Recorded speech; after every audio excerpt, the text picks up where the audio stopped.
அஸ்ஸலாமு அலைக்கும் வரஹ்மத்துல்லாஹி வபரகாத்துஹு. கண்ணியம் நிறைந்த எல்லாம் அல்ல அல்லாஹுவின் நல்லடியார்களே, அல்லாஹுவின் மாபெரும் கிருபையினால் தமிழ்நாடு தௌஹீத் ஜமாஅத் மயிலாடுதுறை மாவட்டம் சீர்காழி கிளையின் சார்பாக ஏற்பாடு செய்யப்பட்டிருக்கும் இந்த தர்பியா நிகழ்ச்சியில் நாம் அனைவரும் பங்கெடுத்திருக்கிறோம். இந்த அழகான தருணத்தில் இஸ்லாமிய மார்க்கத்தின் பார்வையில் கணவன் மனைவி என்கின்ற தலைப்பு இங்கே தேர்வு செய்யப்பட்டிருக்கிறது. இந்த தலைப்பு தேர்வு செய்யப்பட்டதற்கான நோக்கம் என்னவென்றால், அல்லாஹ் ரப்புல் ஆலமீன் இந்த உலகத்தில் தன்னை வணங்குவதற்காக இந்த மனித இனத்தை அல்லாஹ் படைத்தான். இந்த மனித இனத்தை படைக்கும் பொழுதே கோடான கோடி எண்ணிக்கையோடு அல்லாஹ் படைக்கவில்லை. மாறாக தன்னுடைய கரத்தால் ஆதம் என்கின்ற ஒரு மனிதனை அல்லாஹ் படைத்தான்.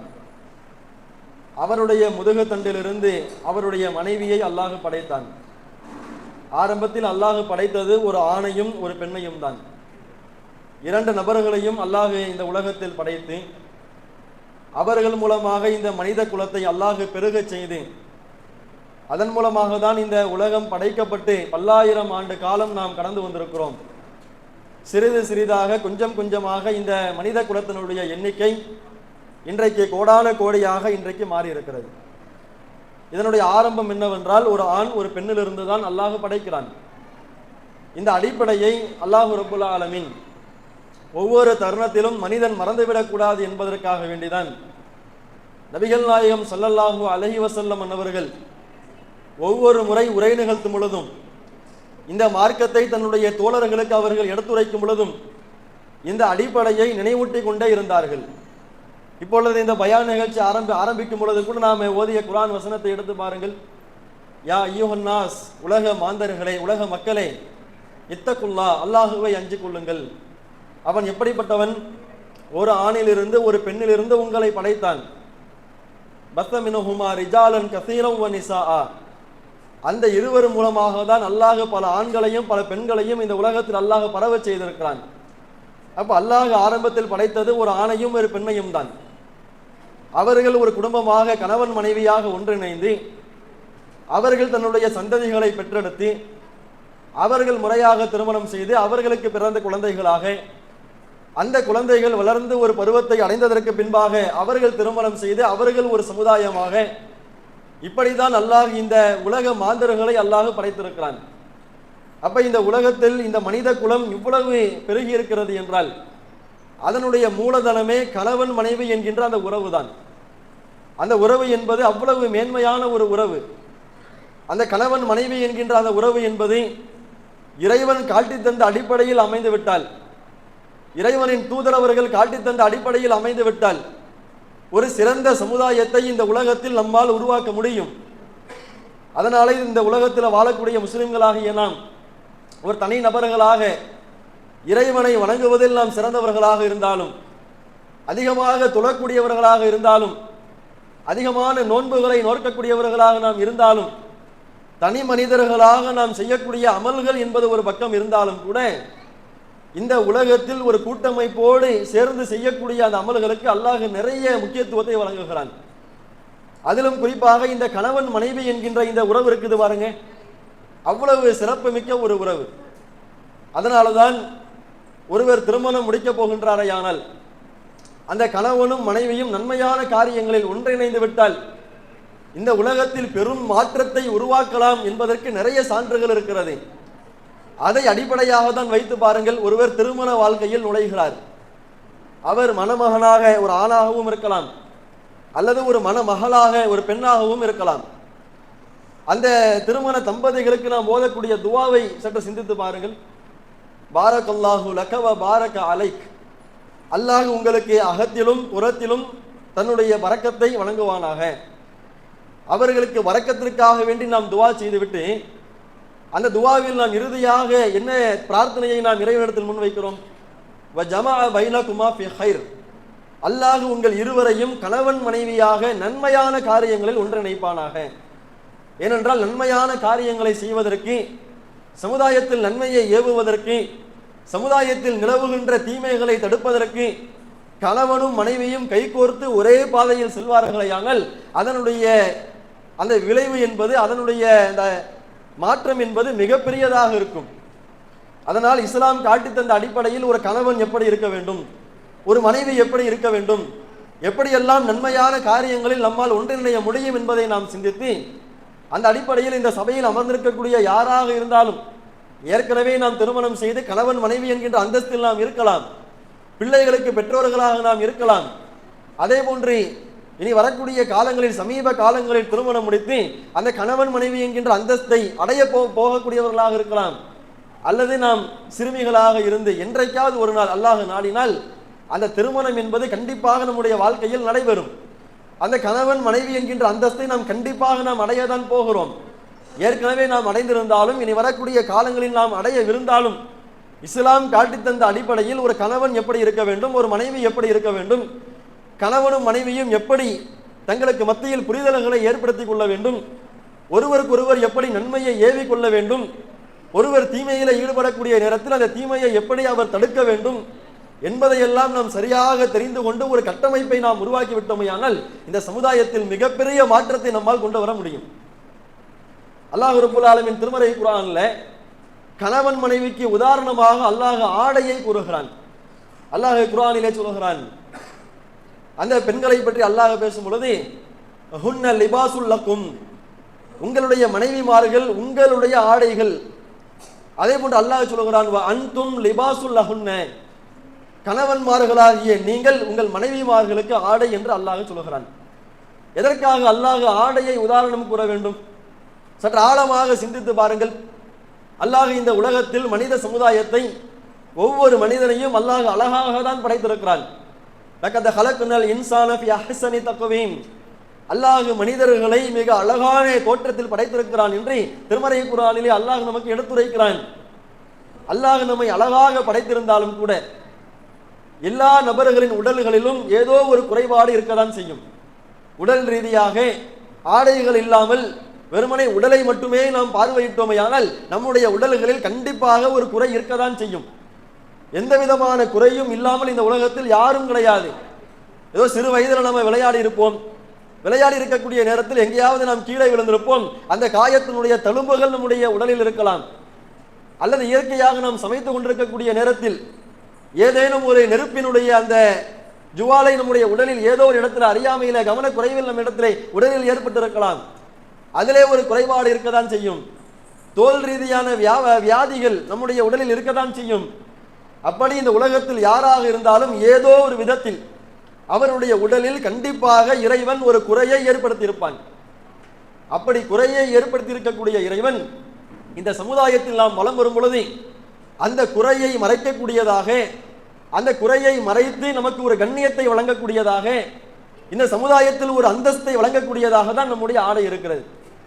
ஆடை நம்ம நீட்டா சுத்தபத்தமா எந்த விதமான அழுக்கு இல்லாம துவைச்சி அயன் பண்ணி அப்படியே நீட்டா ஒரு ட்ரெஸ்ஸை போட்டுக்கிட்டு ஒரு சபைக்கு வந்தா எவ்வளவு கண்ணியமான ஒரு மரியாதை நமக்கு வழங்கப்படுகிறது, எவ்வளவு ஒரு சபையில் நமக்கு அந்தஸ்து உயர்த்தப்படுகிறது. அப்ப ஒரு ஆடையின் மூலமாக இந்த சமூகத்தில் நம்முடைய அந்தஸ்து உயர்த்தப்பட வேண்டும். இந்த ஆடையின் மூலமாக இந்த சமுதாயத்தில் நமக்கு ஒரு கண்ணியம் கிடைக்க வேண்டும். அதற்கு தான் அல்லாஹ் உதாரணம் சொல்லுகிறான். ஒரு ஆண் என்று சொன்னால் அந்த ஆணுடைய மனைவி இருக்கின்றாலே அந்த மனைவியின் மூலமாக இந்த கணவனுக்கு ஒரு அந்தஸ்து கிடைக்கும். எப்படி ஆடையின் மூலமாக தன்னுடைய குறைகளை அவன் மறைத்து தன்னுடைய கண்ணியத்தை அவன் உயர்த்தி கொள்கிறானோ அதே போன்று ஒரு கணவனாக இருந்தால் தன்னுடைய மனைவியின் மூலமாக, ஒரு மனைவியாக இருந்தால் தன்னுடைய கணவனின் மூலமாக ஒரு அந்தஸ்தை பெற முடியும் என்று அல்லாஹ் ஆடைக்கு உதாரணமாக கணவனையும் மனைவியையும் அல்லாஹ் காட்டுகிறான். ஆனால் இந்த வசனத்தை சிந்தித்து பாருங்கள், நம்முடைய வாழ்க்கையில் நடைமுறைப்படுத்தி பாருங்கள்.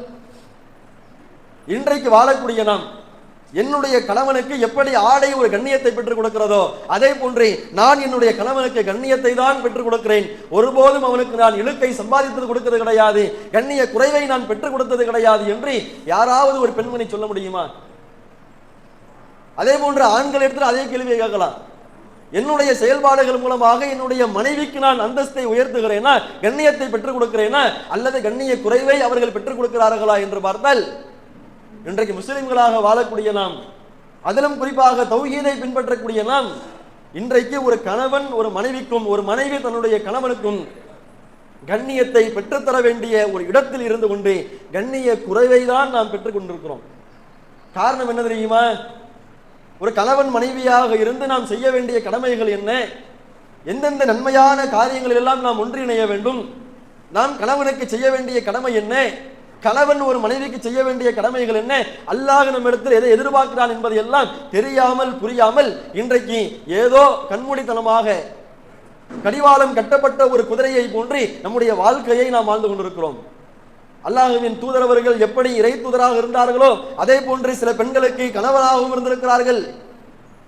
அல்லாஹ்வின் தூதரவர்கள் தன்னுடைய மனைவிமார்களை எப்படி அழகான முறையில் வார்த்தெடுத்திருக்கிறார்கள் என்ற வரலாறை எல்லாம் தெரிந்து கொண்டு அதே போன்று அழகிய முன்மாதிரியோடு நானும் ஒரு கணவனாக நானும் ஒரு மனைவியாக வாழ வேண்டும் என்கின்ற சிந்தனை இன்றைக்கு முஸ்லிம்களுக்கு மத்தியில பெரும்பான்மையாக குறைந்திருக்கிறது. அதுல முதன்மையான ஒரு விஷயம் என்ன தெரியுமா? இந்த உலகத்தில் கணவனும் மனைவியும் எந்த நன்மையான காரியங்களாக இருந்தாலும், அது சிறிய துரும்பை நகர்த்தி வைப்பதாக இருந்தாலும் சரி, அல்லது ஒரு மலையை பெயர்த்து எடுக்கக்கூடிய அளவிற்கு பெண்ணமெறிய காரியமாக இருந்தாலும் சரி, ஒரு கணவனும் மனைவியும் சேர்ந்து இந்த சமுதாயத்தில் மிகப்பெரிய மாற்றத்தை உருவாக்க வேண்டுமையானால் அதற்கு இருவருக்கு மத்தியில அழகான புரிதல்கள் இருக்க வேண்டும். என்னுடைய கணவனை பற்றி எனக்கு முழுமையாக தெரிந்திருக்க வேண்டும், என்னுடைய மனைவியை பற்றி எனக்கு முழுமையாக தெரிந்திருக்க வேண்டும். கணவனுக்கும் மனைவிக்கும் மத்தியிலே அப்படி புரிதல்கள் முழுவதுமாக அப்படியே அது ஒன்றாக இருந்தால் மட்டும்தான், இணைந்தால் மட்டும்தான் இந்த உலகத்தில் மிகப்பெரிய மாற்றத்தை கொண்டு வர முடியும். அல்லாஹ்வின் தூதருடைய வாழ்க்கையில் அதை நாம் பார்த்தோம். அல்லாஹ்வின் தூதர் அவர்கள் எவ்வளவு பெரிய நபர்! அவர் ஒரு இறை தூதர். அவர் கண்ணசைத்தால் உயிரை கொடுப்பதற்கு அத்தனை மக்கள் தயாராக இருக்கின்றார்கள். அல்லாஹ்வின் இறை தூதராக இருந்து ஒரு ஆட்சி தலைவராக இருந்து அவ்வளவு பெரிய பொறுப்பை வகித்தவர். ஆனால் அவர் தன்னுடைய மனைவி இடத்துல இறை தூதராக ஒரு பக்கம் இருந்தாலும், ஆட்சியாளராக ஒரு பக்கம் இருந்தாலும், சரியான சிறந்த கணவராகவும் திகழ்ந்தார்கள். அதே போன்று நபிகளாருடைய மனைவிமார்கள் அல்லாஹ்வின் தூதர் அவர்களை சரியான முறையில் விளங்கிக் கொண்டு அவர் இன்பத்தில் இருக்கின்றாரா அதற்கு தகுந்தார் போல தன்னுடைய வாழ்க்கையை அமைத்துக் கொள்வதே, அவர் ஒரு துன்பத்தில் இருக்கின்றாரா அதற்கு தகுந்தார் போல தன்னுடைய வாழ்க்கையை அமைத்துக் கொள்வதே, அவ்வளவு சிறப்பான ஒரு வாழ்க்கையை அல்லாஹ்வுடைய தூதர் அவர்கள் ஒரு கணவராகவும் அவருடைய மனைவிமார்கள் சிறந்த மனைவிகளாகவும் வாழ்ந்து காண்பித்திருக்கிறார்கள். எந்த அளவிற்கு தெரியுமா? அன்னை ஆயிஷா ரலியல்லாஹு அன்ஹா அவர்கள், ஆயிஷா ரலியல்லாஹு அவர்கள் வயதில் மிக மிக மிக சிறந்தவர்கள், சிறியவர்கள். எந்த அளவிற்கு என்றால் அல்லாஹ்வின் தூதர் அவர்கள் மரணிக்கும் பொழுது அன்னை ஆயிஷா ரலியல்லாஹு அன்ஹா அவர்களுக்கு வெறுமனே 18 வயது மட்டும்தான் நிரம்பி இருந்தது. அல்லாஹ்வின் தூதர் அவர்களுக்கு 63 வயது, அன்னை ஆயிஷா ரலியல்லாஹு அன்ஹா அவர்களுக்கு 18 வயது. எவ்வளவு வயது வித்தியாசம் பார்த்தீங்களா? ஆனால் அல்லாஹ்வின் தூதர் ஸல்லல்லாஹு அலைஹி வஸல்லம் அவர்கள் என்னுடைய மனைவி வயதில் சிறியவளாக இருக்கிறாளே என்று பார்க்கவில்லை, சிறு பிள்ளையாக இருந்தாலும் தன்னுடைய மனைவியாக இருக்கிறாள் என்பதற்காக அன்னை ஆயிஷா ரலியல்லாஹு அன்ஹா அவர்களை முழுமையாக புரிந்து வைத்திருந்தார்கள். எவ்வளவு அழகான ஒரு நபிமொழி தெரியுமா? ஆயிஷா ரலியல்லாஹு அன்ஹா அவர்களிடத்துல அல்லாஹ்வுடைய தூதர் அவங்க மனம் விட்டு பேசுறாங்க. ஆயிஷாவே, நீ என் மீது கோபமாக இருக்கின்றாயா அல்லது என் மீது நீ கோபம் இல்லாமல் சாதாரண நிலையில் இருக்கின்றாயா என்பதை நான் உடனடியாக உன்னுடைய வார்த்தையின் மூலமாக நான் தெரிந்து கொள்வேன். மனைவி பேசக்கூடிய வார்த்தையிலிருந்து மனைவி கோபமா இருக்கிறாங்களா இல்ல சாதாரணமா இருக்கிறாங்களா அப்படிங்கிறத நபிகள் நாயகம் அவர்கள் விளங்கி வைத்திருந்தார்கள். அப்ப நபிகள் நாயகம் ஸல்லல்லாஹு அலைஹி வஸல்லம் அவர்கள் இதை சொன்னவுடன் அன்னை ஆயிஷா ரலியல்லாஹு அன்ஹா கேட்கிறாங்க, அல்லாஹ்வின் தூதரை எப்படி நீங்க தெரிஞ்சுப்பீங்க? நான் கோபமா இருப்பேன், நான் இந்த கோபம் இல்லாம சாதாரணமா இருக்கிறேன் அப்படிங்கிறத என்னுடைய வார்த்தையின் மூலமாக நீங்கள் தெரிந்து கொள்வீர்கள் என்று சொல்லுகிறீர்களே, எப்படி தெரிஞ்சுப்பீங்க? பொதுவாக அரபு பேசக்கூடிய மக்களிடத்துல அதிகமாக சத்தியம் செய்யக்கூடிய வழக்கம் இருக்கும். சின்ன சின்ன காரியங்களாக இருந்தாலும் அல்லாஹ்வின் மீது சத்தியமிட்டு தான் அவங்க பேசுவாங்களே. இன்னைக்குள்ள அரபிகள்கிட்டே அந்த வழக்கம் இருக்குது.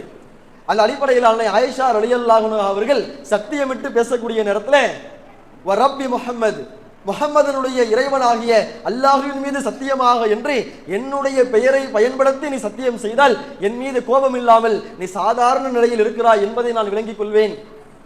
அதே நேரத்தில் இனி என் மீது கோபமாக இருந்தால், பொதுவாக நம்ம ஒருத்தர் மேல கோபமா இருந்தோம்னா அவரோட பேரை சொல்ல மாட்டோம், அவர் பெரிய இவருன்னு தான் நம்ம பேசுவோம். பொதுவாக அந்த வழக்கம் எல்லார்ட்டையுமே இருக்கும்.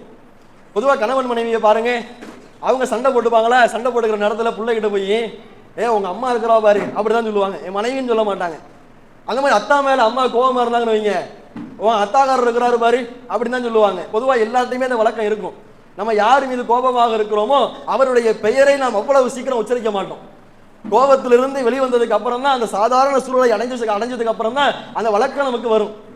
அதே மாதிரி ஆயிஷா ரலியல்லாஹு அன்ஹா என்ன செய்யறாங்கன்னா, அல்லாஹ்வின் தூதர் மீது கோபமாக இல்லாமல் இருப்பார்களேயானால் ரப்பி முஹம்மதனுடைய இறைவன் மீது சத்தியமாக என்று நபிகளாருடைய பெயரை பயன்படுத்தி சொல்லுவாங்க. அல்லாஹ்வின் தூதர் மீது கோபமா இருந்தான்னு வைங்க, ரப்பி இப்ராஹிமினுடைய இறைவன் மீது சத்தியமாக, இப்ராஹிம் நபி இருக்கிறாங்கல்ல அவங்களை இழுத்துருவாங்க, இப்ராஹிம் நபியினுடைய இறைவனின் மீது சத்தியமாக என்று அவங்க சத்தியம் செஞ்சாங்கன்னா ஆயிஷா என் மேல கோபமா இருக்கிறாங்க அப்படிங்கிறத அல்லாஹ்வுடைய தூதர் அவங்க விளங்கிப்பாங்க. எவ்வளவு இனிமையான ஒரு கணவர்னு பார்த்தீங்களா? மனைவி பேசக்கூடிய அந்த வார்த்தையிலிருந்து, அந்த ஒரு வார்த்தை தான் சத்தியம் செய்யக்கூடிய நேரத்தில் முஹம்மதுங்கிற வார்த்தையை வைத்தும் இப்ராஹிம் அப்படிங்கிற இந்த வார்த்தையை வைத்தும் தன்னுடைய மனைவியை அவ்வளவு ஆழமாக புரிந்து வைத்திருந்தார்கள். இந்த மாதிரி நம்முடைய கணவர் என்னைக்காச்சும் நம்ம புரிஞ்சு வச்சிருக்கிறோமா? நம்முடைய கணவர் நம்மளை புரிஞ்சு வச்சிருக்கிறாரா? யோசிச்சு பாருங்க. இன்னைக்கு அது சுத்தமா அந்த நடைமுறையே இல்லாமல் இருக்கிறோம். அதனாலதான் இன்றைக்கு பெரும்பான்மையான குடும்பங்கள்ல சண்டை சச்சரவு அது இறுதியாக விவாகரத்து வரைக்கும் செல்லக்கூடிய காட்சியை பார்க்கிறோம். இந்த திருமணம் முடிந்ததற்கு பின்பாக நம்முடைய ஜமாத்தின் சார்பாக எத்தனையோ குடும்ப பஞ்சாயத்துகளை நம்ம பார்க்கிறோம். கணவனுக்கு மனைவிக்கு சண்டை, விவாகரத்து கேட்டு ஒருத்தவங்க அப்ளை பண்ணியிருப்பாங்க. சரி, என்னதான் பிரச்சனை தெரியலையே, அவர் பேசி பார்ப்போமேன்னு சொல்லிட்டு இரண்டு தரப்பையும் உட்கார வச்சு பேசி பார்த்தா என்ன காரணம்னு கேட்டுன்னு வைங்க, உப்பு சப்பு இல்லாத காரணத்தை எல்லாம் சொல்லிக்கிட்டு இருப்பாங்க. என் கணவர் என்ன செஞ்சுட்டாரு தெரியுமாமாங்க. அப்படியே அந்த பேச்சு ஆரம்பிக்கும் போது பெரிய செய்தியை சொல்ல போறாங்க போல அப்படின்னு நினைச்சுக்கிட்டு இருந்தா, ஒண்ணுமே இல்லாத செய்தியை சொல்லி என் கணவன்ட்டு எனக்கு விவாகரத்தை பெற்றுக் கொடுங்க. அந்த மாதிரி கணவன் ஒரு லிஸ்ட் போடுவாரு. என்ன கல்யாணம் ஆனதுல இருந்து என்னென்ன செஞ்சா தெரியுமா அப்படின்னு சொல்லிட்டு பெரிய லிஸ்ட்டை கொடுப்பாரு. லிஸ்ட்டை எல்லாம் எடுத்து பார்த்தீங்கன்னா ஒண்ணுமே தேராது. எல்லாத்தையுமே நம்ம என்ன செய்வோம், உட்கார வச்சு புரிய வச்சு இதுக்கெல்லாமாக சண்டை போடுறது, குடும்பத்துல எவ்வளவோ பிரச்சனைகள் வரதான் செய்யும்னு நம்ம சமாதானப்படுத்தி தான் பல பஞ்சாயத்து அனுப்பிக்கிட்டு இருக்கிறோம். அந்த அளவுக்கு பார்த்தீங்கன்னா சின்ன சின்ன விஷயங்களுக்காக இன்றைக்கு விவாகரத்து வரைக்கும் செல்கின்றதையானால் கணவனுக்கும் மனைவிக்கும் மத்தியில சரியான ஒரு புரிதல் இல்லாத காரணத்தினால்தான் இது போன்ற நிகழ்வுகள் எல்லாம் நடக்கிறது. அப்ப இது போன்ற அல்லாஹ்வுடைய தூதரவர்கள் தன்னுடைய மனைவி வயதில் சிறியவளாக இருந்தாலும் அந்த மனைவியை முழுமையாக புரிந்து வைத்திருந்தார்களே, இதை ஒரு முன்மாதிரியாக நாம் எடுத்துக்கொண்டு நம்முடைய கணவரை நாம் முழுமையாக புரிந்து கொண்டால், என்னுடைய மனைவியை நான் முழுமையாக புரிந்து கொண்டால், என்னுடைய பெற்றோர்களை நான் புரிந்து கொண்டால், என்னுடைய பிள்ளைகளை நான் புரிந்து கொண்டால், குடும்பத்தில் எந்த விதமான சண்டை சச்சரவுக்கும் இடமில்லாமல் நிம்மதியான ஒரு குடும்ப கட்டமைப்பை நம்மால் கண்டிப்பாக உருவாக்க முடியும். அதன் மூலமாக இந்த சமுதாயத்திலும் மிகப்பெரிய ஒரு மாற்றத்தை நம்மால் உண்டாக்க முடியும். அப்ப அந்த அடிப்படையில் யாராக இருந்தாலும், இதற்கு முன்பாக வரைக்கும் நான் கரெக்டா இருக்கிறேங்க, என் மனைவி என் கணவனை நான் கரெக்டா புரிஞ்சிருக்கிறேன், அது மாதிரி என்னுடைய கணவரும் என்னை சரியாக புரிஞ்சு வச்சிருக்கிறாருன்னா பிரச்சனை இல்லை.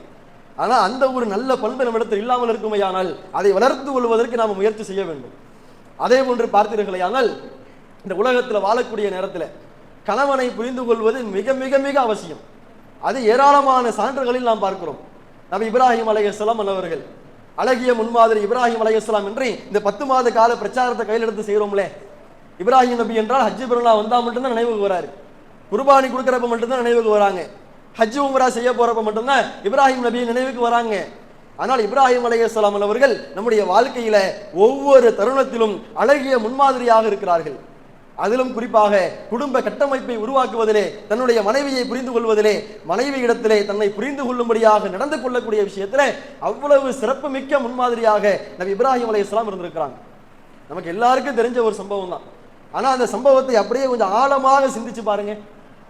அந்த இப்ராஹிம் அலைஹிஸ்ஸலாத்தினுடைய மனைவி தன்னுடைய கணவரை எப்படி புரிந்து வைத்திருந்தார்கள் என்பதை அவருடைய நடைமுறையை வைத்து கண்டுபிடிக்கின்றார்கள். என்ன, நபி இப்ராஹிம் அலைஹிஸ்ஸலாம் அவர்களுக்கு அல்லாஹ் முதிய வயதிலே இஸ்மாயில் அலைஹிஸ்ஸலாம் அவர்களை அல்லாஹ் பிள்ளை செல்வமாக கொடுக்கிறான். கொடுத்ததற்கு பின்பாக அவர் பச்சிளம் குழந்தையாக பால்குடி பருவத்தில் இருக்கிறார். அப்ப அல்லாஹ் கட்டளை இடுகிறான், இப்ராஹிமே உங்களுடைய மனைவியையும் பால்குடி பருவத்தில் இருக்கக்கூடிய பிள்ளையையும் இந்த பாலைவனத்தில் போய் விட்டுட்டு வாங்கன்னு காபத்துல்லா பக்கத்துல குடியமர்த்த செய்கிறான், கட்டளை இடுகிறான் அல்லாஹ். அந்த கட்டளையை ஏற்றுக்கொண்டு மனைவி இடத்துல எந்த வார்த்தையுமே பேசவே இல்லை. அல்லாஹ் இந்த மாதிரி வகை செய்தி இறக்கியிருக்கிறான், காபத்துல்லா பக்கத்துல அல்லாஹ் உங்களை விட்டுட்டு வர சொல்லியிருக்கிறான் அப்படின்னு மனைவியிட்ட எந்த விதமான வார்த்தைகளையும் செய்திகளையும் சொல்லவே இல்லை. மனைவியையும் பிள்ளையையும் அழைத்து கொண்டு அல்லாஹ் கட்டளையிட்ட அந்த இடத்திற்கு செல்கிறார்கள். புறப்படும் போதும் சொல்லல, போகக்கூடிய வழியிலையும் சொல்லல, போய் அங்க போய் விட்டுட்டு வராங்கல்ல, விட்டுட்டு வரக்கூடிய நேரத்திலையும் ஒன்றும் சொல்லல. இப்ராஹிம் அலைஹிஸ்ஸலாம் அவர்கள் தன்னுடைய மனைவிக்கு எந்த விதமான இறை கட்டளையையும் வெளிப்படுத்தல. நீங்க எப்படி வாழ்க்கையை அமைத்துக் கொள்ள வேண்டும் என்பதற்கான எந்த விதமான ஆலோசனைகளையும் சொல்லவில்லை. ஒரு வார்த்தை கூட பேசாமல் தன்னுடைய மனைவியையும் தன்னுடைய பச்சிலம் குழந்தையையும் விட்டு விட்டு வருகின்றார்கள். அப்ப இப்ராஹிம் நபியினுடைய மனைவி கேட்கிறாங்க, எப்படி கேட்கிறாங்க, என்னுடைய கணவரே எங்க போறீங்க, விட்டுட்டு எந்த செய்தியுமே சொல்லாம நீங்க பாட்டுல வேகமா கிளம்பி போறீங்களே, எங்க போறீங்க? இப்ராஹிம் நபி கிட்ட பதில் இல்லை. இரண்டாவது முறை கேட்கின்றார்கள், பதில் இல்லை. மூன்றாவது முறை கேட்கின்றார்கள், பதில் இல்லை. அப்ப எதை விளங்கிக்கிறாங்கன்னா, இந்த மாதிரி உணவு இல்லாத இடத்துல, தண்ணீர் இல்லாத இடத்துல, மக்களுடைய நடமாட்டம் இல்லாத இடத்துல, நிரந்தரமாக தன்னுடைய குடியிருப்பை அமைத்துக் கொள்ள முடியாத ஒரு வசதியற்ற ஒரு இடத்திலே என்னுடைய கணவன் என்னை விட்டுவிட்டு செல்கின்றாரே, ஆனால் இறை செய்தி இல்லாமல் இது காரியத்தை அவர் செய்ய மாட்டார். ஏன்? அவருக்கு பாதிப்பை ஏற்படுத்தக்கூடிய விதமாக ஒரு காரியத்தை அல்லாஹ் கட்டளையிட்டால் தான் அவர் அல்லாஹ்விற்கு முழுமையாக கட்டுப்படுவார். ஒருவேளை அல்லாஹ் என்னை விட்டுவிட்டு வருமாறு கட்டளையிட்டிருப்பானோ என்கின்ற சந்தேகத்தோடு இறை செய்திக்கு தான் என்னுடைய கணவர் முழுமையாக கட்டுப்படுவார் என்கின்ற அந்த சிந்தனையோடு கணவனை புரிந்து கொண்டவராக கேட்கின்றார்கள், அல்லாஹுல்லதி அமரக பிஹாதா, என்னுடைய அருமை கணவரே, அல்லாஹுதான் இதை உங்களுக்கு கட்டளையிட்டானா? உணவு இல்லாத, தண்ணீர் இல்லாத, மக்கள் நடமாட்டம் இல்லாத இந்த இடத்திலே எங்களை குடியமர்த்துமாறு அல்லாஹ் உங்களுக்கு இறை செய்தியை கொடுத்தானா? ஏன் வகி இல்லாம நீங்க செயல்பட மாட்டீங்க? வகி இல்லாம இந்த மாதிரி காரியத்தை நீங்க செய்ய மாட்டீங்க அப்படின்னு அந்த சிந்தனையோடு கணவனை புரிந்து கொண்டு கேள்வி கேட்கிறாங்க. மனைவி அந்த கணவனும் பதில் சொல்கின்றார்கள், ஆம், அல்லாஹ் தான் கட்டளையிட்டான். உடனடியாக எப்படி விளங்குறாங்க? இப்ப அல்லாஹ் கட்டளையிட்டானா அது உன் வாழ்க்கையோட முடிஞ்சா போதும், எனக்கு ஏன் அந்த பாதிப்புன்னு வந்தாங்களா? உடனடியாக பெண்மணி அந்த பதில் சொல்கின்றார்கள், அப்படி என்றால் அல்லாஹ் எங்களை கைவிட மாட்டான் என்று அதற்கு முழுமையாக கட்டுப்பட்டார்கள். அதுல நிறைய படிப்பினை இருந்தாலும் அதை கேட்கக்கூடிய கேள்வி இருக்குது பாருங்க. 3 முறை கேட்கிறாங்க, பதில் இல்லை. உடனடியாக கணவனை எப்படி புரிஞ்சுக்கிறாங்கன்னா, இறை செய்தி இல்லாமல், வகை செய்தி இல்லாமல் என்னுடைய கணவர் இப்படி செய்ய மாட்டார், வகை செய்தி வந்தால் மட்டும்தான் இப்படி அவர் செயல்படுவார் என்பதை முழுமையாக விளங்கிக் கொண்டு தன்னுடைய கணவனை எப்படி விளங்கி இருந்தாங்கன்னு பாருங்க. இந்த மாதிரி ஒரு கணவனும் மனைவி இருக்கும். எல்லா இடங்கள்லையுமே அவர் கோபமாக பேசுகிறாரா? ஏன் கோபமா பேசுறாரு? அவர் காரணம் இல்லாம பேச மாட்டாரு. நம்ம பக்கம் ஏதாவது தப்பு இருக்கும், இல்ல வெளியே அவர் வியாபாரத்துக்கு போயிருக்கிற இடத்துல ஏதாவது கோபத்தை ஏற்படுத்தக்கூடிய காரியம் நடந்திருக்கும், கொஞ்ச நேரம் போனா அவர் சரி அந்த சமநிலைக்கு வந்துருவாரு. அப்படி நாம் அவரை புரிஞ்சுக்கணும். அவர் நம்ம இடத்துல கோபப்படுகின்றாரா? நம்ம இடத்துல அவர் முகத்தை சுழித்து பேசுகின்றாரா? அல்லது அவர் இன்பத்தில் இருக்கக்கூடிய நேரத்தில் நம்ம இடத்துல அவர் அழகான முறையில் பேசுகின்றாரா? எந்த நிலையில் அவர் பேசினாலும் அந்த கணவரை புரிந்து கொள்ளக்கூடியவராக நாம் இருந்தோமையானால் மிக சிறந்த குடும்பத்தை நம்மால் உருவாக்க முடியும். அப்ப இதை ஒரு படிப்பினையாக நாம் பெற வேண்டும். அதே போன்ற இரண்டாவது படிப்பினை என்னவென்றால், நன்மையான காரியங்கள் நாம் இணையக்கூடிய விஷயம் இருக்குது பாருங்க. அதில் முக்கியமான ஒன்று என்னவென்றால், அல்லாஹுவை வணங்கக்கூடிய அந்த இபாதத்தினுடைய விஷயத்துல, அல்லாஹுவின் மார்க்கத்தினுடைய விஷயத்துல, நன்மையை ஏவி தீமையை தடுக்கக்கூடிய அந்த விஷயத்தில் ஒரு கணவனும் மனைவியும் எப்படி இருக்க வேண்டுமையானால் நன்மையான காரியத்தை செய்வதிலே ஒரே சிந்தனை போக்கோடு செயல்பட வேண்டும். அதே போன்று தீமையை தடுக்கக்கூடிய விஷயத்திலும், தீமையிலிருந்து விலகி வாழக்கூடிய விஷயத்திலும் ஒரே சிந்தனையோடு நாம் இருக்கணும். இதைதான் அல்லாஹ்வின் தூதர் ஸல்லல்லாஹு அலைஹி வஸல்லம் அவர்கள் தன்னுடைய வாழ்நாளில் வாழ்ந்தும் காண்பித்தார்கள், தன்னுடைய சஹாபாக்களையும் உருவாக்கினார்கள்.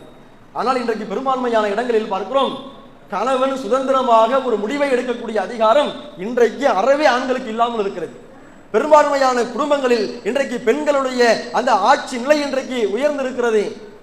அந்த அளவிற்கு ஆண்களுடைய நிலை குறைவாகவும் பெண்களுடைய அந்த ஆட்சி அதிகாரம் என்பது மிக அதிகமாகவும் இன்றைக்கு ஒரு குடும்பத்தில் இருப்பதை நாம் பார்க்கிறோம். 2 பேருடைய சிந்தனையும் ஒரே பாதையில் செல்லாமல் வெவ்வேறு பாதையில் செல்லக்கூடியதை நாம் பார்க்கிறோம். அதற்கு எத்தனையோ உதாரணங்களை நாம் பார்க்கலாம். நம்முடைய ஜமாத்தின் சார்பாக எவ்வளவோ பணிகளை நாம் செய்கிறோம்ல, நன்மையான காரியங்களை, தாவா பணிகளை செய்வதற்காக மக்களிடத்தில் பொருளாதாரத்தை நாம் வசூல் செய்கிறோம். அதே போன்று அல்லாஹ்வுடைய ஆலயங்களை நாம் கட்டி எழுப்புவதற்காக மக்களிடத்திலே பொருளாதாரத்தை நாம் வசூல் செய்கிறோம். ஆனால் இன்றைக்கு பெரும்பான்மையான ஆண்களிடத்தில் என்ன தெரியுமா?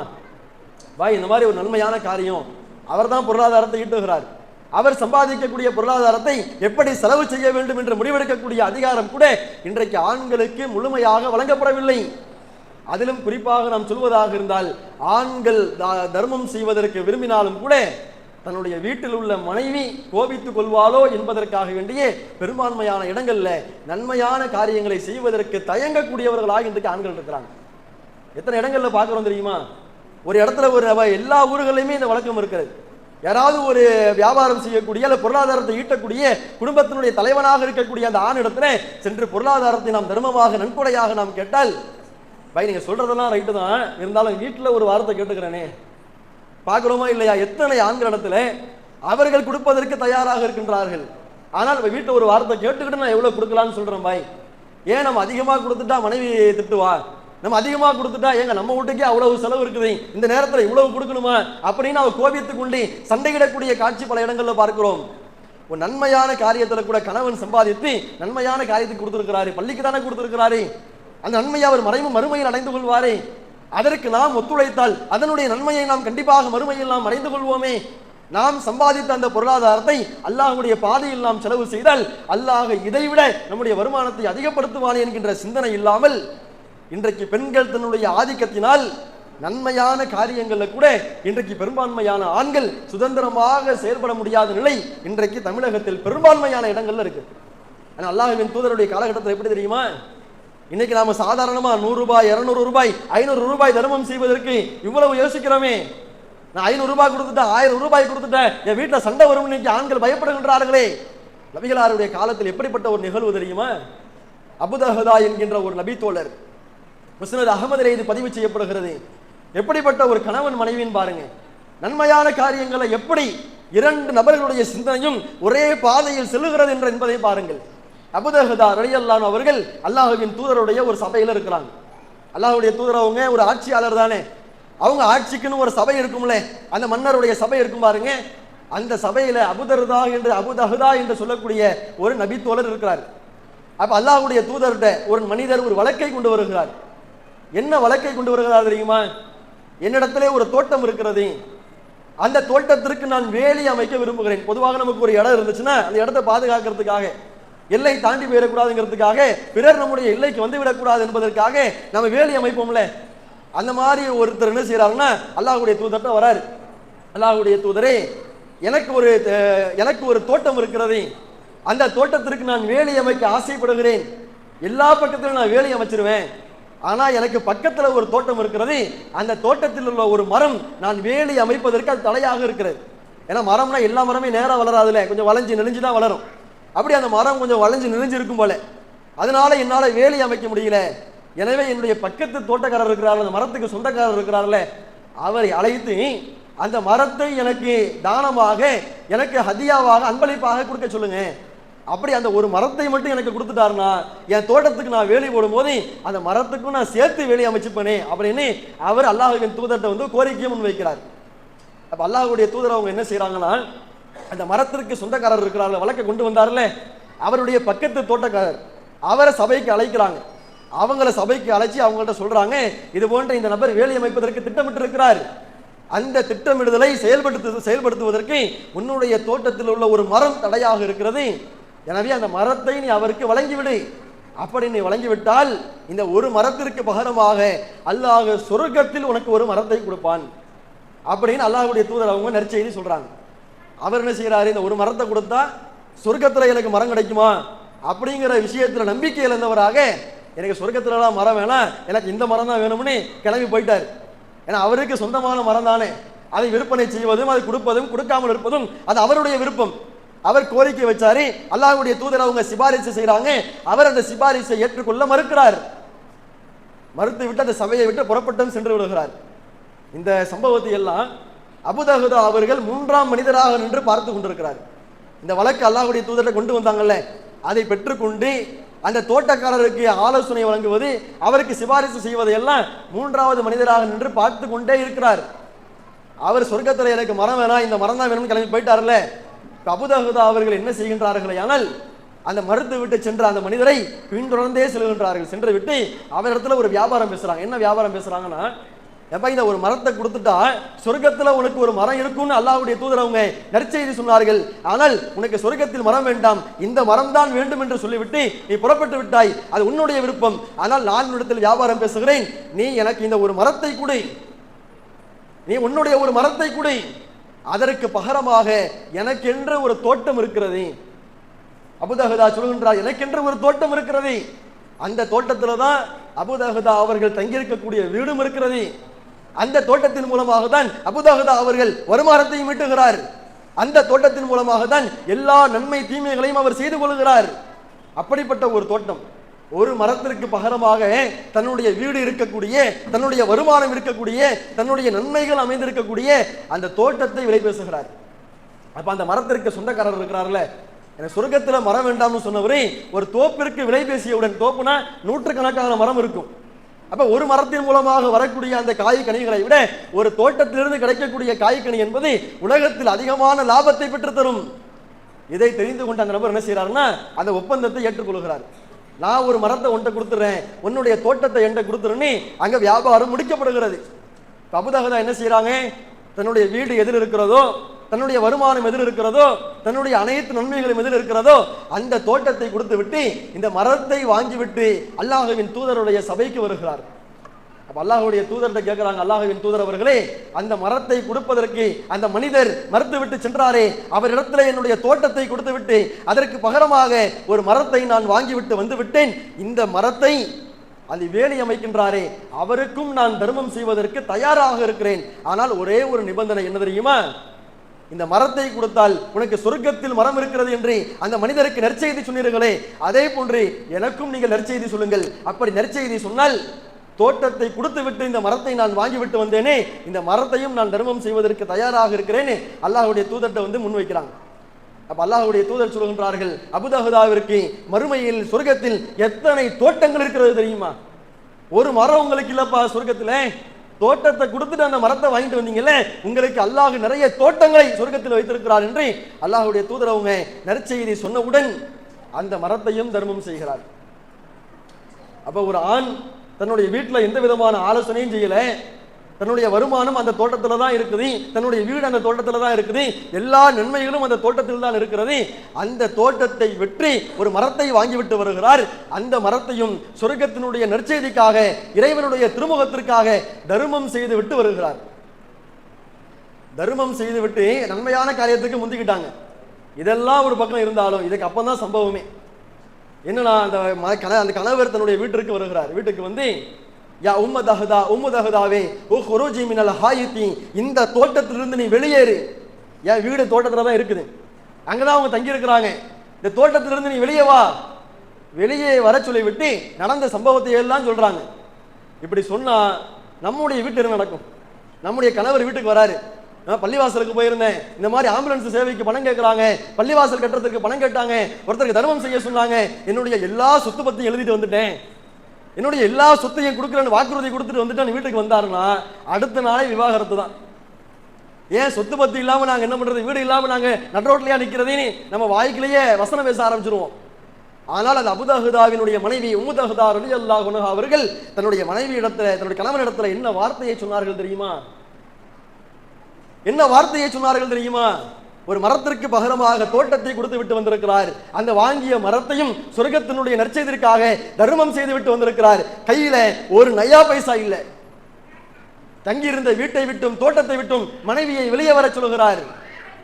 அந்த பெண்மணி தன்னுடைய கணவனை எப்படி புரிந்து வைத்துக் கொண்டு நன்மையான காரியங்கள்ல ஒரே சிந்தனையோடு செயல்பட்டார்கள் என்பதை அவர்களின் வார்த்தை நமக்கு உணர்த்துகிறது. அந்த மனைவி தன்னுடைய கணவனை பார்த்து சொல்கிறாள், என்னுடைய அருமை கணவரே, இந்த உலகத்தினுடைய பொருளாதாரத்தை பெறுவதற்காக நீங்கள் எவ்வளவோ வியாபாரம் செஞ்சிருக்கிறீங்க, ஆனால் இப்பொழுது செய்துவிட்டு வந்தீர்களே, இதை விட ஒரு சிறந்த வியாபாரம் இந்த உலகத்தில் எதுவும் கிடையாது என்று தன்னுடைய கணவனுக்கு நற்செய்தி சொன்னார்கள்.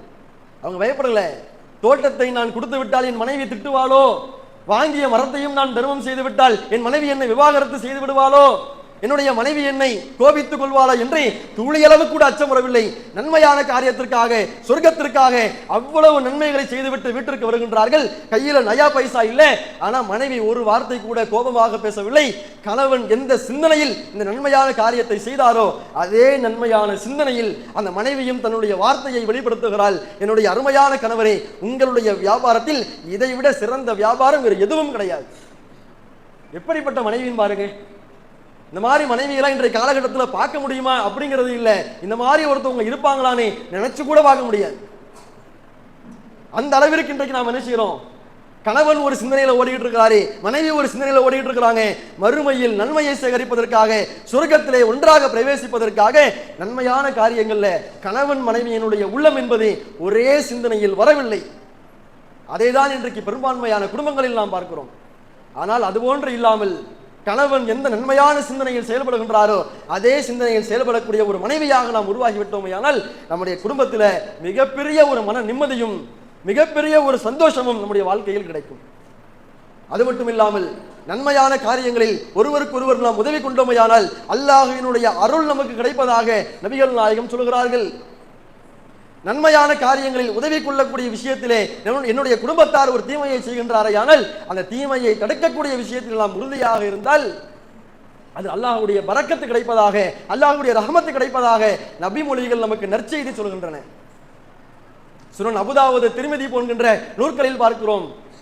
அல்லாஹ்வின் தூதர் சொல்கின்றார்கள், ரஹிமல்லாஹு ரஜுலன், அல்லாஹ் ஒரு மனிதனுக்கு அருள் புரிவானாக. அதே ஹதீஸ்ல இன்னொரு வாசகம், ரஹிமல்லாஹு இம்ராத்தன், அல்லாஹ் ஒரு பெண்ணுக்கும் அருள் புரிவானாக. ஏன் அல்லாஹ் அருள் புரிய வேண்டும் தெரியுமா?